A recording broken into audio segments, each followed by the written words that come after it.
여러분의 좋아요와 구독은 채널에 큰 힘이 됩니다. 저는 김성재입니다. 37살 제 나이에 10년 동안 키워온 회사는 연매출 20억을 넘어섰어요. 아침 6시 반에 일어나 헬스장에서 운동하고 8시까지 집에 돌아와 아들과 아내와 식사를 하는 게 제 일상이었습니다.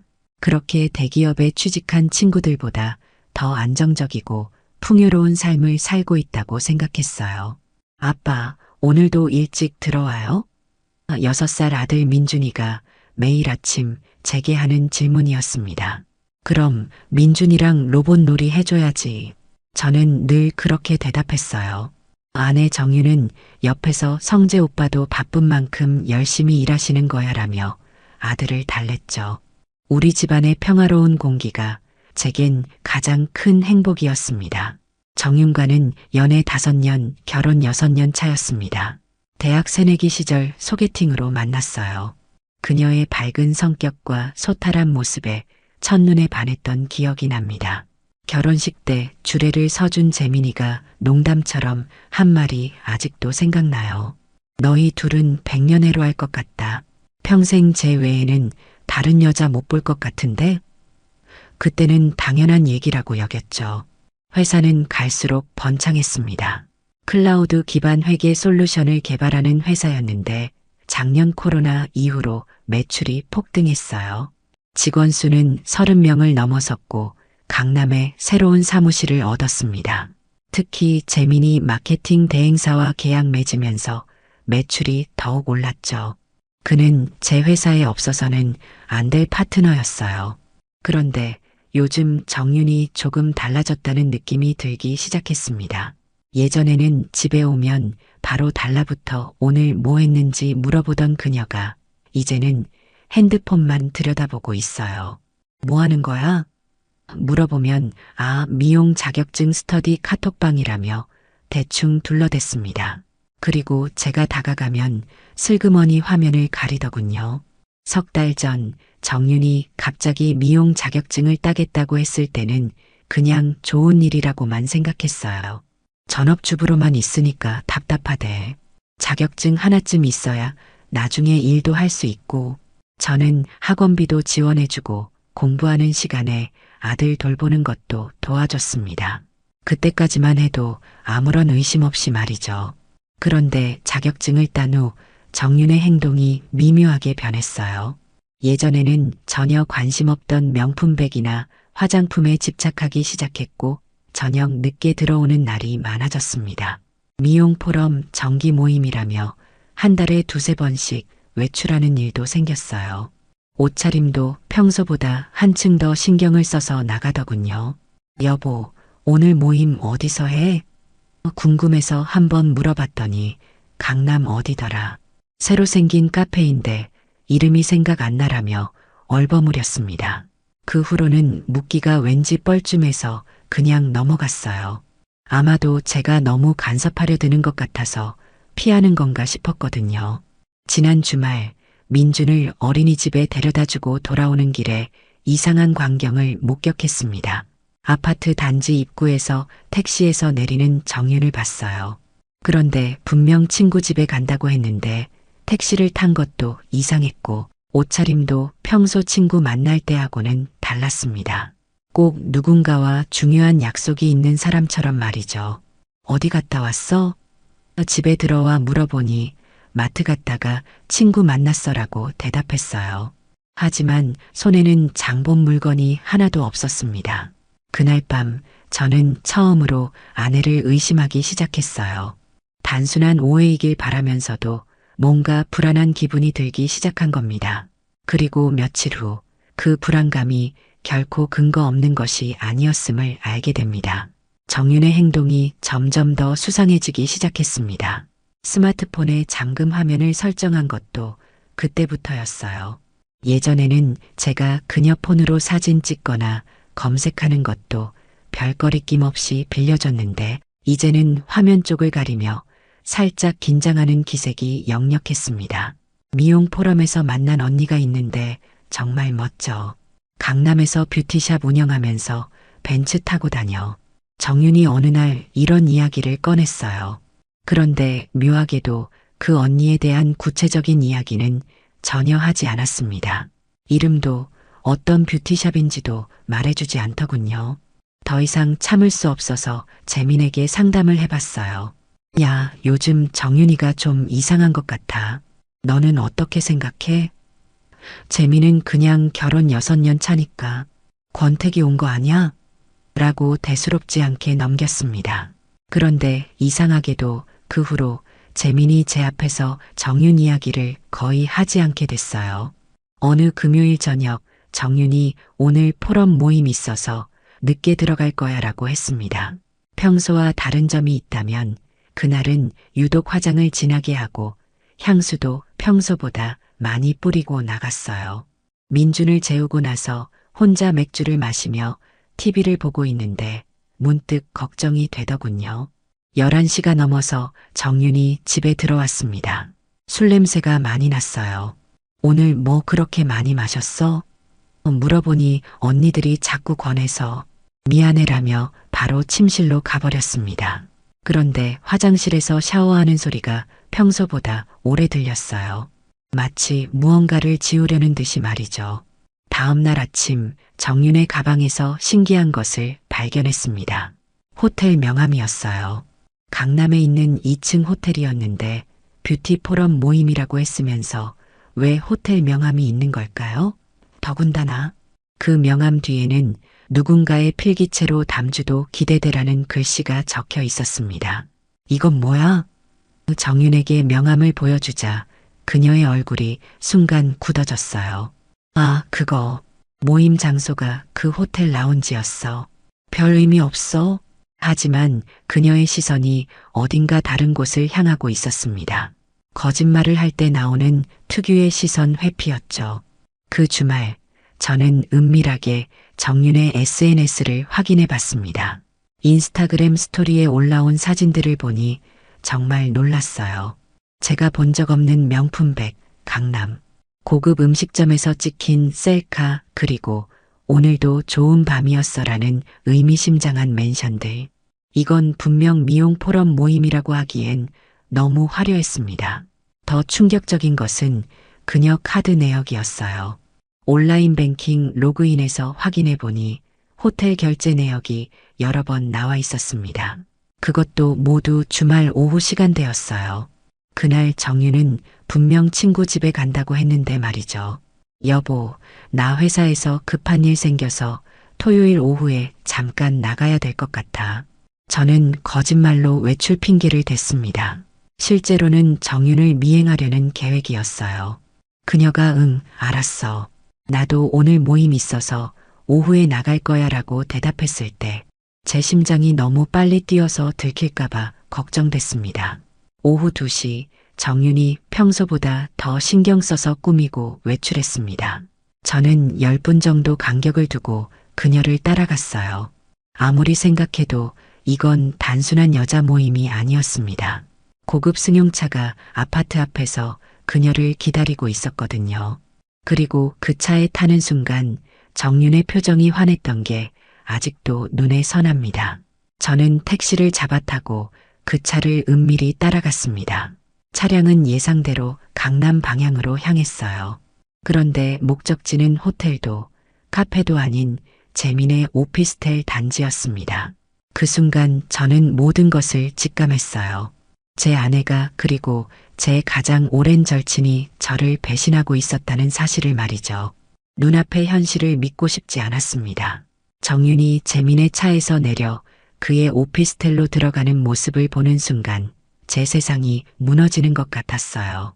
손이 벌벌 떨려서 택시비를 제대로 주지도 못하고 그냥 지갑을 들이밀었던 기억이 납니다.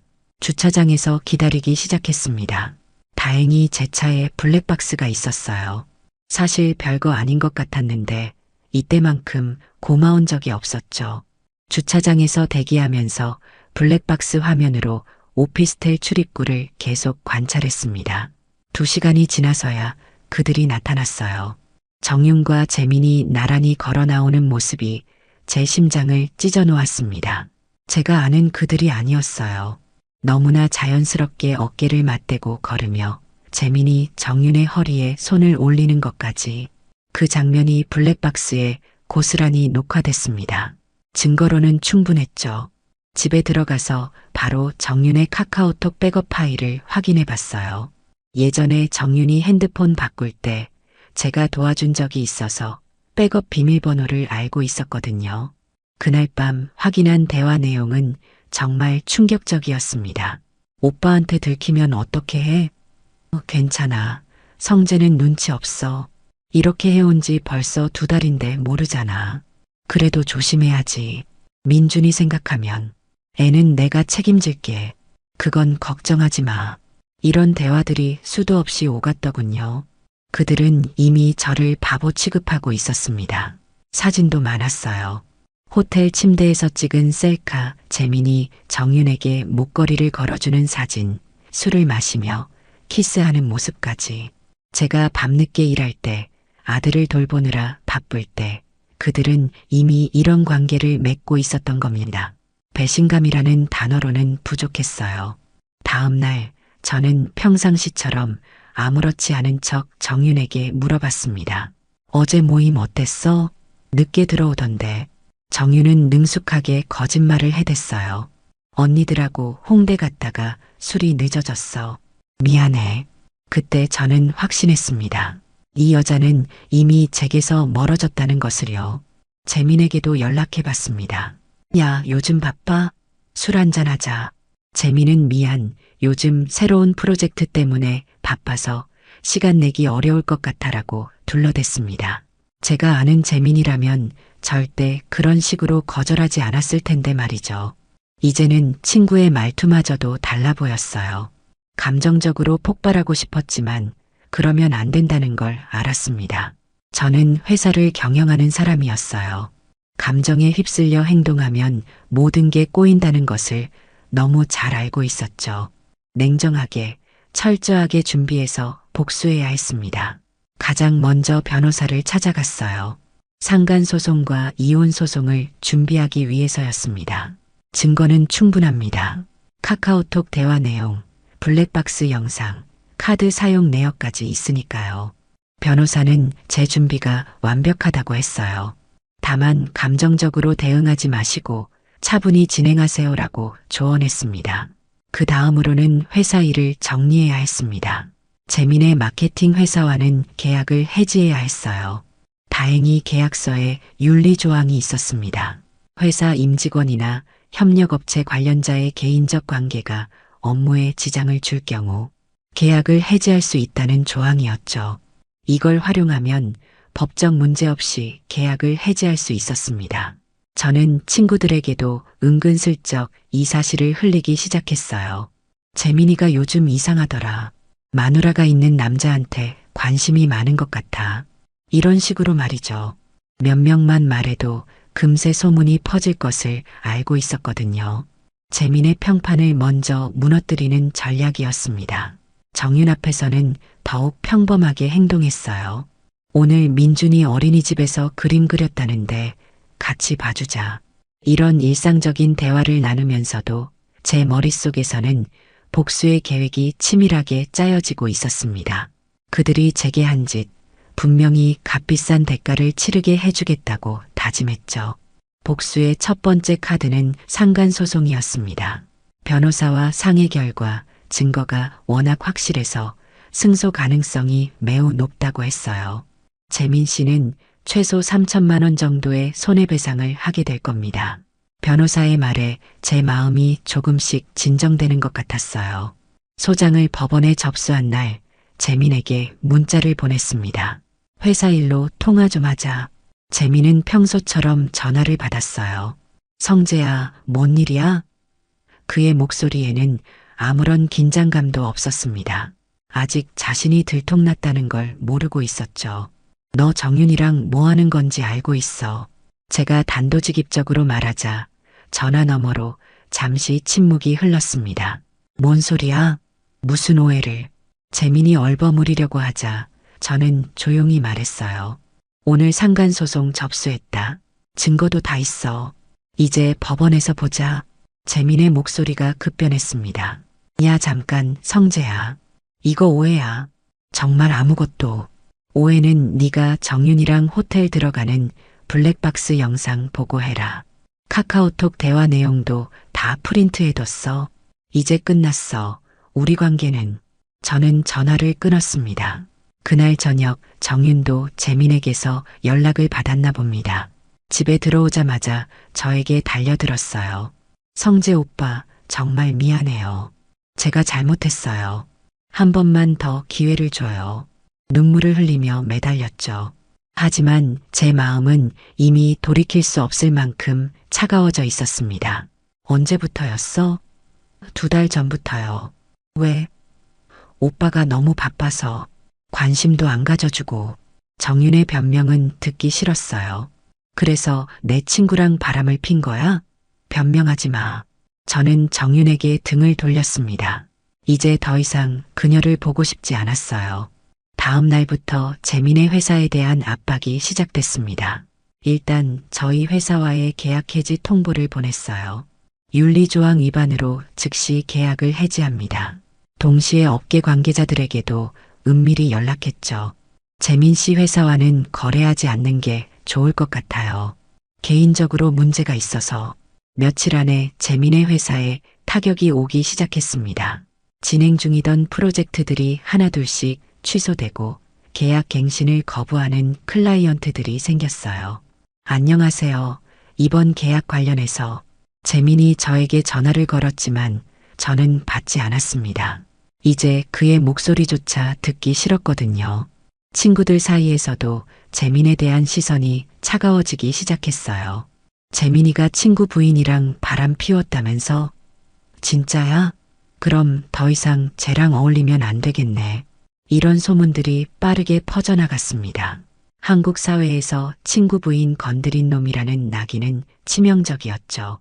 한 달이 지나자 재민의 상황은 참담해졌습니다. 회사 매출은 절반으로 줄었고 직원들도 퇴사하기 시작했어요. 상간소송 1심에서도 저희가 승소해서 재민은 3천만 원의 손해배상금을 지급해야 했습니다. 성재 형, 정말 미안해요. 제가 잘못했어요. 한 번만 용서해 주세요. 재민이 회사 앞에서 저를 기다리다가 무릎을 꿇고 빌었을 때 저는 그냥 지나쳤습니다. 너를 용서하는 것보다 내가 당한 치욕을 갚는 게 더 중요해. 이제 네가 무너지는 모습을 똑똑히 지켜보겠어. 그렇게 말하고 차에 올랐죠. 이제 남은 것은 정윤과의 이혼 절차뿐이었습니다. 양육권 문제가 가장 큰 쟁점이 될 것 같았어요. 하지만 저에게 유리한 증거가 너무 많았습니다. 외도 사실, 거짓말로 가정을 속인 기록들, 법원도 제 편을 들 수밖에 없을 것 같았어요. 오빠 민준이 때문에 다시 한번 생각해 주세요.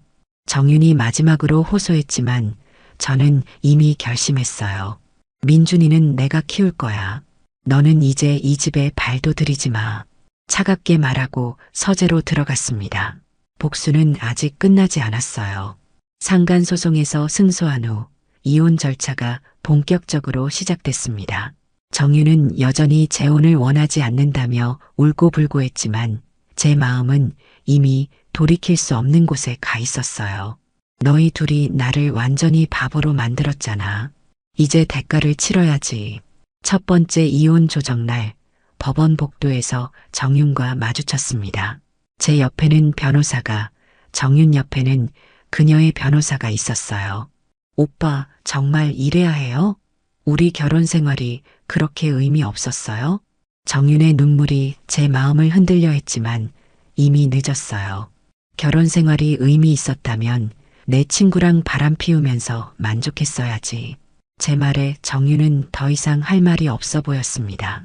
법원 안으로 들어갔을 때 판사는 양육권 문제를 주로 다뤘어요. 외도 사실과 양육 능력은 별개로 봅니다. 하지만 현재 상황을 고려해 볼 때 재민의 상황은 나날이 악화되고 있었습니다. 회사가 완전히 망했고 직원들은 모두 떠났어요. 제가 의도한 대로 업계에서 철저히 외면받고 있었죠. 3천만 원의 손해배상금도 분할로 갚아야 할 정도로 경제적으로 어려워졌습니다. 성재 형, 한 번만 더 기회를 주세요. 돈은 꼭 갚을게요. 재민이 또다시 전화를 걸어왔을 때 저는 이번엔 받았어요. 네가 내 인생을 망치려 했을 때는 생각 못했니? 이제 와서 기회를 달라고? 꿈깨. 목소리를 낮추고 차갑게 말했습니다. 정윤도 점점 궁지에 몰리기 시작했어요. 친정 부모님이 사건 전말을 알고 네가 다 망쳐놨다며 집에서 쫓아냈거든요. 아빠, 엄마, 제발 이해해 주세요. 하지만 그녀의 부모는 우리가 성재한테 미안해 죽겠다. 얼굴도 보이지 말라며 단호했습니다. 상간소송이 끝나고 이혼 소송이 진행되면서 양육권 문제가 본격적으로 대두됐어요. 정유는 아이 엄마로서 당연히 양육권을 가져야 한다고 주장했습니다. 하지만 제 변호사는 외도로 인한 이혼에서 유책 배우자가 양육권을 가지기는 어렵다고 반박했죠. 민준아, 엄마가 아빠한테 나쁜 짓 했다는 것 알아? 저는 아들에게 조심스럽게 물어봤어요. 민준은 고개를 끄덕였습니다. 유치원 친구들이 다 알아요. 엄마가 다른 아저씨랑 놀았다고. 아이까지 이 상황을 알고 있다는 사실이 제 마음을 아프게 했습니다.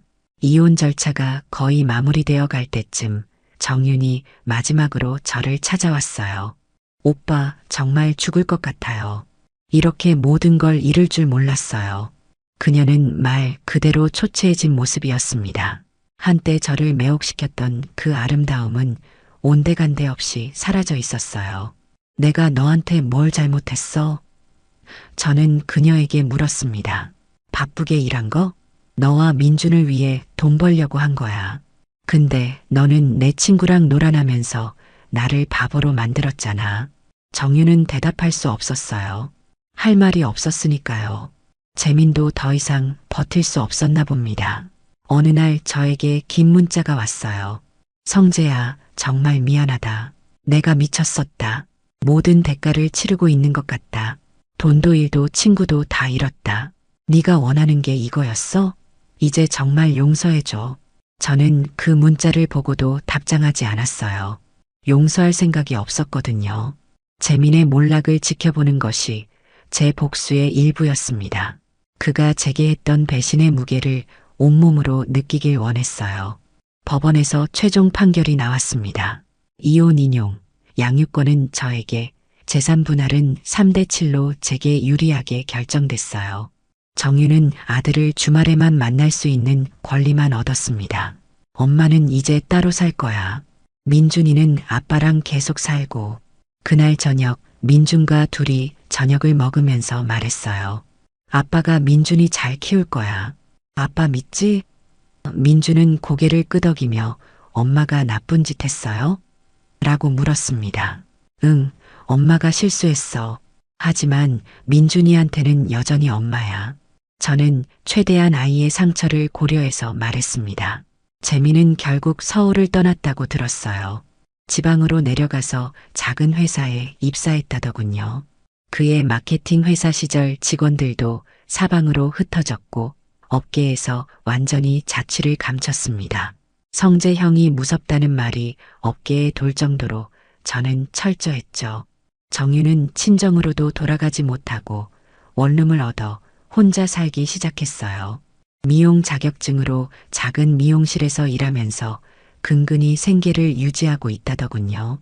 그녀의 화려했던 SNS는 모두 비공개로 바뀌었습니다. 더 이상 과시할 것도 자랑할 것도 없었으니까요. 복수는 이제 거의 완성되었습니다. 제가 잃었던 자존심과 명예는 되찾았고 저를 배신한 두 사람은 모든 것을 잃었어요.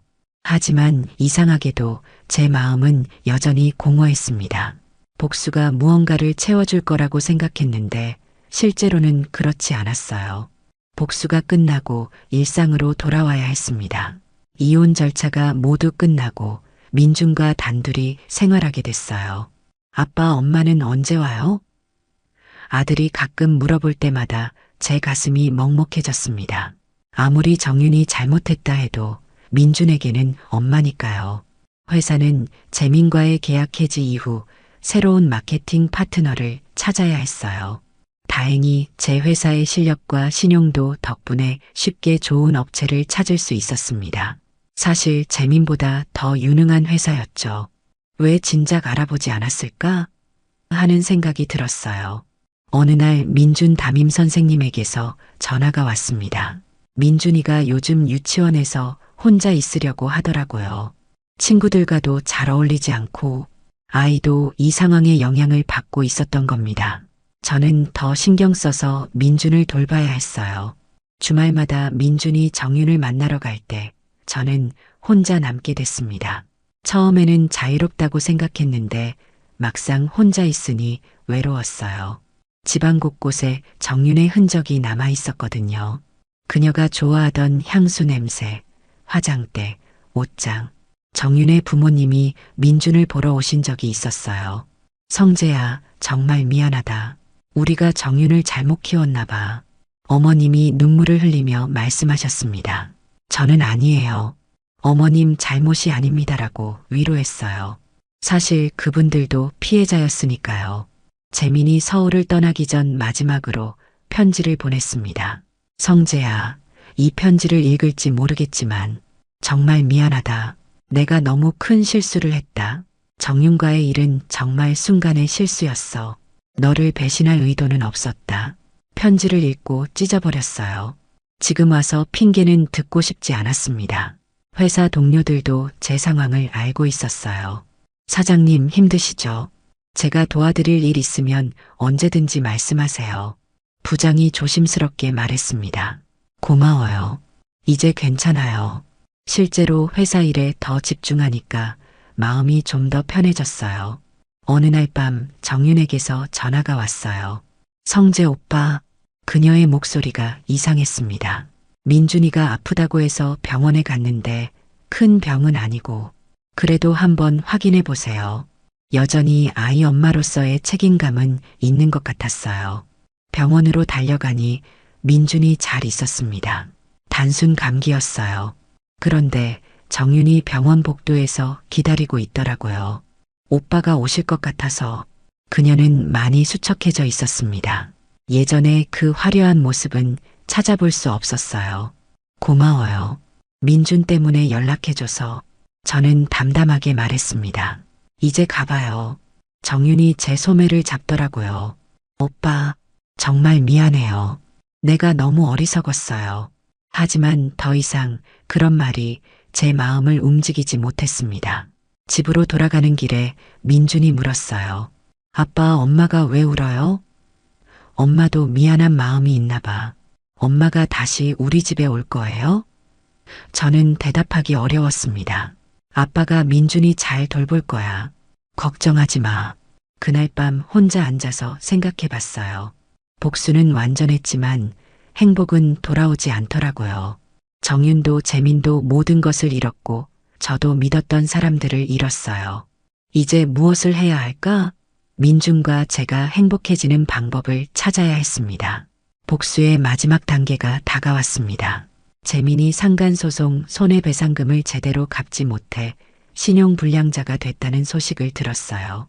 제가 의도했던 바가 정확히 이루어진 거였죠. 그에게 마지막 전화를 걸어보기로 했습니다. 재민아, 나야.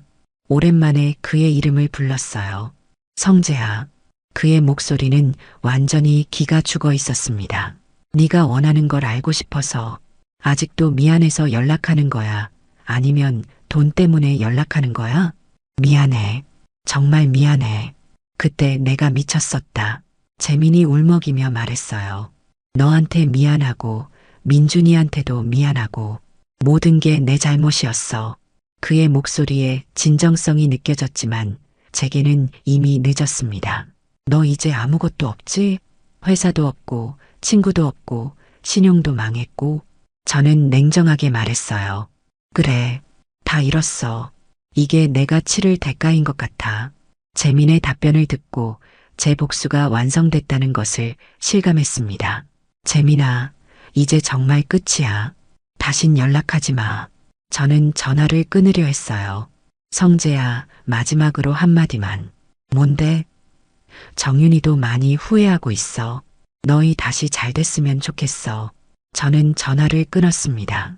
마지막까지 변명을 하더군요. 정윤에게도 마지막 대화를 나눠야 할 것 같았어요. 민준이 주말에 정윤을 만나러 가는 날, 저도 같이 갔습니다. 민준이 맡길게요. 정윤이 조심스럽게 말했을 때 제가 먼저 말했어요. 이제 그만둡시다. 서로 상처 주는 거. 오빠 말이 맞아요. 내가 너무 큰 실수를 했어요. 정윤의 눈에서 눈물이 났습니다. 그래도 민준이만큼은 아빠랑 엄마가 싸우는 모습 보여주지 말아요. 저도 그 말에 동의했어요. 아이에게만큼은 상처를 덜 주고 싶었거든요. 앞으로는 민준을 위해서만 연락하자. 제가 말했어요. 내가 너를 용서할 수 있을지는 모르겠지만 민준의 엄마라는 건 부정할 수 없으니까. 정윤이 고개를 끄덕였습니다. 고마워요. 정말 감사해요. 그날 저녁 민준이 돌아왔을 때 아이 표정이 조금 밝아 보였어요. 아빠, 엄마가 아빠한테 미안하다고 했어요. 그래, 엄마가 뭐라고 했는데? 아빠를 많이 힘들게 해서 미안하고 앞으로는 민준이만 잘 돌보겠다고. 저는 아이를 안았습니다. 민준이는 죄가 없어. 아빠가 민준이 잘 키울 거야. 그때 문득 깨달았어요. 복수에만 매몰되어 있으면 안 되겠다고. 이제는 진짜 미래를 생각해야 할 때였어요. 회사에서 좋은 소식이 들려왔습니다. 대기업과 대형 계약이 성사된 거예요. 사장님, 축하합니다. 이제 정말 회사가 한 단계 업그레이드 될 것 같습니다. 전 직원이 기뻐했어요. 저도 오랜만에 진정한 기쁨을 느꼈습니다. 여러분 모두 수고했어요. 오늘 저녁은 제가 쏠게요. 회식 자리에서 직원들과 웃으며 대화하는데 오랜만에 마음이 편안했어요. 복수는 끝났고 이제는 제 인생을 다시 시작할 때였습니다. 그날 밤 집에 돌아와 거울을 보니 몇 달 만에 제 얼굴에 미소가 떠올랐어요. 복수가 끝나니 마음이 가벼워졌습니다. 정윤과 재민은 충분한 대가를 치렀고 이제 저는 민준과 함께 새로운 삶을 시작할 수 있게 됐어요. 마지막으로 재민의 전화가 한 번 더 걸려왔습니다. 하지만 받지 않았어요. 모든 게 끝났으니까 이제 앞만 보고 나아가면 되는 거였습니다. 과거는 과거로 두고 미래를 향해 걸어가기로 결심했어요. 이혼이 정리된 지 반년이 지났습니다. 민준과 저는 새로운 일상에 완전히 적응했어요. 아이는 이제 아빠가 최고라며 제게 더 애착을 보이고 저도 아버지로서의 역할에 더욱 충실해졌습니다. 주말에는 아이와 함께하는 시간이 무엇보다 소중해졌어요. 회사는 날로 번창했습니다. 재민이 없어도 재민이 없어서 더 잘 되는 것 같았어요. 새로운 마케팅 파트너는 훨씬 전문적이고 체계적으로 일했고 직원들도 더욱 단합됐습니다. 사장님이 요즘 표정이 밝아지셨어요. 예전보다 훨씬 좋아 보여요. 어느 날 대학 동기들이 모임을 갖자고 연락했어요. 처음에는 재민 생각이 나서 거절하려 했지만 참석하기로 했습니다. 모임에서 친구들은 재민 일은 정말 충격이었다. 친구 아내와 하며 그를 비난했어요. 저는 덤덤하게 이제 과거 일이에요. 잊어버려요라고 답했습니다. 모임이 끝나고 돌아오는 길에 한 후배에게서 연락이 왔습니다. 형님, 저희 스타트업 준비하고 있는데 자문 좀 구할 수 있을까요? 젊은 창업가들이 제게 조언을 구하는 것 자체가 기쁜 일이었어요. 물론이지. 시간 내서 한번 보자. 카페에서 후배를 만났을 때 그가 형님처럼 성공하고 싶어요. 어려운 일도 잘 극복하시고 라고 말했어요.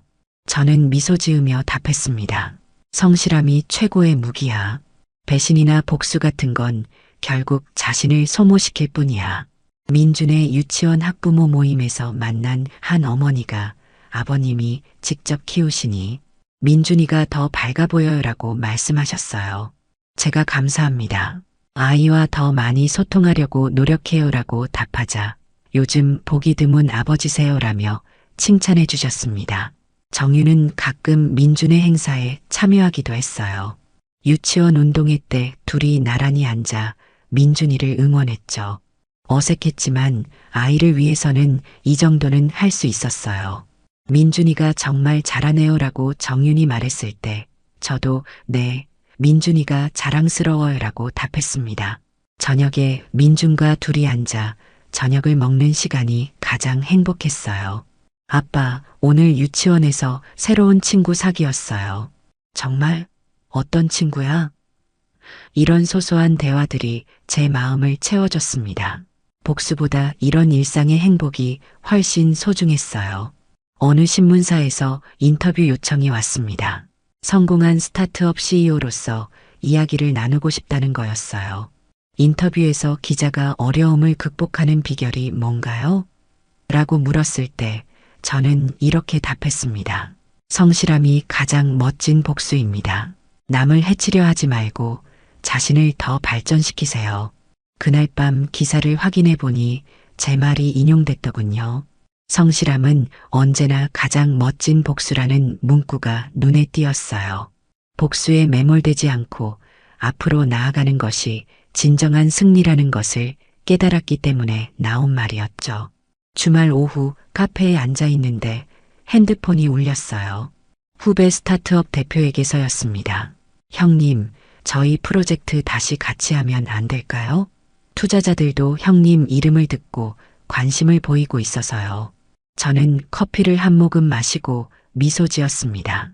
그래, 한번 보자. 좋은 아이디어면 충분히 고려해 볼게. 전화를 끊고 창밖을 바라봤어요. 햇살이 따스하게 내리쬐고 있었습니다. 복수는 끝났고 새로운 시작이 기다리고 있었어요. 집으로 돌아가는 길에 민준의 유치원 앞을 지나쳤습니다. 아이들이 뛰어노는 모습을 보며 생각했어요. 저도 민준도 이제는 행복할 자격이 있다고, 과거에 매몰되지 않고 미래를 향해 나아가야 한다고. 저녁 시간 민준과 함께 저녁을 준비하며 말했어요. 민준아, 내일 주말이니까 놀이동산 갈까? 정말요? 와, 좋아요. 아이의 환한 웃음을 보며 확신했어요. 이제 진짜 나를 위한 인생, 민준을 위한 인생을 시작할 때라고. 그렇게 저는 복수의 그늘에서 벗어나 새로운 빛을 향해 걸어가기 시작했습니다. 정윤과 재민은 자신들의 선택에 대한 대가를 충분히 치렀고 저는 이제 그들을 잊고 앞으로 나아갈 수 있게 됐어요. 성공한 사업가이자 아버지로서 진정한 행복을 찾아가는 여정의 시작이었습니다. 이야기가 재미있으셨나요? 좋아요와 구독으로 응원해 주시면 더 많은 감동적인 이야기로 찾아뵙겠습니다. 여러분의 작은 관심이 저에게는 큰 힘이 됩니다. 감사합니다.